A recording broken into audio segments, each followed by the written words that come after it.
Praise the lord.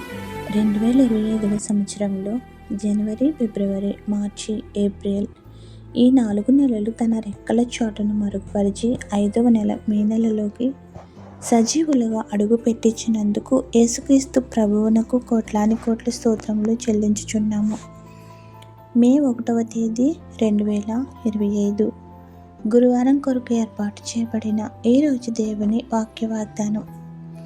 యెషయా గ్రంథము 43వ అధ్యాయము 19వ వచనం. ఇదిగో నేనొక నూతన క్రియ చేయుచున్నాను, ఇప్పుడే అది మొలిచెను, మీరు దానిని ఆలోచింపరా? ఆమేన్. ప్రియమైన దేవుని జనాంగమా, త్రియేక దేవుడు మునుపటి వాటి యందు లక్ష్య పెట్టక వాటిని జ్ఞాపకము చేసుకునవద్దని ఇంతకు ముందు ఏమి జరిగినది? సైతాను ఏ విధముగా శోధించుచున్నాడు? కష్టములు వచ్చిపడినవి, ఈ శ్రమలు నాకెందుకు అని కుమిలిపోయి ఉండవద్దని, అవన్నీ జ్ఞాపకం చేసుకునవద్దని నేను ఒక నూతన క్రియ చేస్తాను, నన్నే జ్ఞాపకం చేసుకోమని, ఆయనపైనే ఆనుకునమని సర్వోన్నతుని దేవుడు మనతో మాట్లాడుచున్నాడు.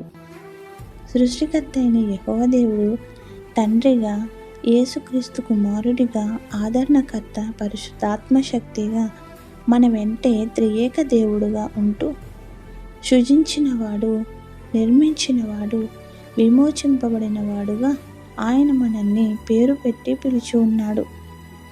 కనుక మనము ఆయన సొత్తి అయి ఉన్నాము, ఆయన స్వాస్థ్యమై ఉన్నాము. ఆయన సొత్తి అయిన మనల్ని సైతాను బాధిస్తుంటే, వేధిస్తుంటే ఊరుకునేవాడు కాదు మన రక్షకుడు.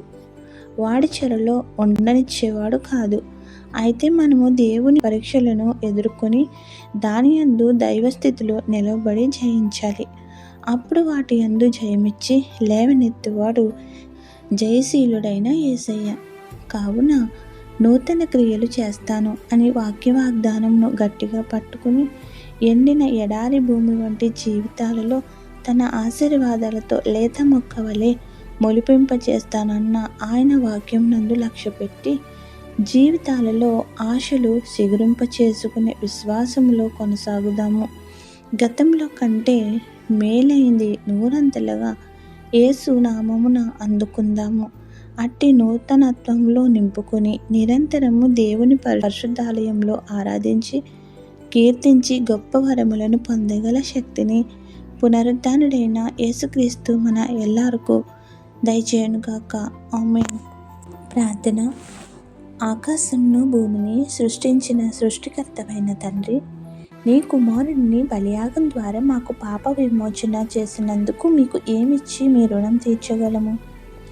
నీ చిత్తము చొప్పున నీ కృపలో అనుదినము వాక్య ఆహారము, వాక్య వాగ్దానం ద్వారా మాట్లాడుచు ఎంతో స్వాంతన చేకూరుస్తూ ఆదరణ, ధైర్యమిస్తున్న నీకు కృతజ్ఞత స్తుతులు చెల్లించుచున్నాము. గత 4 నెలలు నీ రెక్కల చాటున మరుగుపరిచి మరొక నెలలో అడుగు పెట్టించి నూతన క్రియ చేస్తానని వాగ్దానం ఇచ్చిన కృపామయుడైన యేసయ్య, నీకు కృతజ్ఞత స్తుతులు చెల్లించుచున్నాము. ఈ నెలలో గొప్ప కార్యములతో అనుగ్రహించుచు ఎండిన బ్రతుకులలో నీ వాక్య వాగ్దానం ద్వారా లేత మొక్క వలె మొలిపించి దాని ఫలమును పొందగల భాగ్యములతో నింపుము. నీ ప్రియ జనాంగము ఎవరైతే ప్రార్థనా సహకారం కోరుచున్నారో వారందరినీ అంశంలో విన్నవాడువు నీవే గనుక నూరంతల ఆశీర్వాదములు మా అందరిపై కుమ్మరించి సాక్షులుగా నిలుపుము. కృతజ్ఞతాస్తుతులు నీ సన్నిధిలో చెల్లించే శక్తిని దయచేయుము. ఈ వాక్య వాగ్దానం విని పట్టుకున్న ప్రతి నీ బిడ్డలపై నిండారులుగా నీ దీవెనలు కుమ్మరించి స్వస్థతలు, ఆశీర్వాదములు, అద్భుతములు, మేలు వరములతో నింపుము. సైతాను శోధన నుంచి, పాపం శాపముల నుంచి విమోచింపమని బ్రతిమలాడుచున్నాము.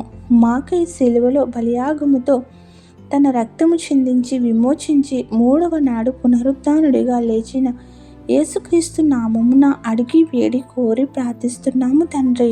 ఆమేన్. ఇట్లు దేవుని సువార్త పరిచర్యలో మీ సహోదరి. ఆమేన్. God bless you. అందరికీ మరణాత.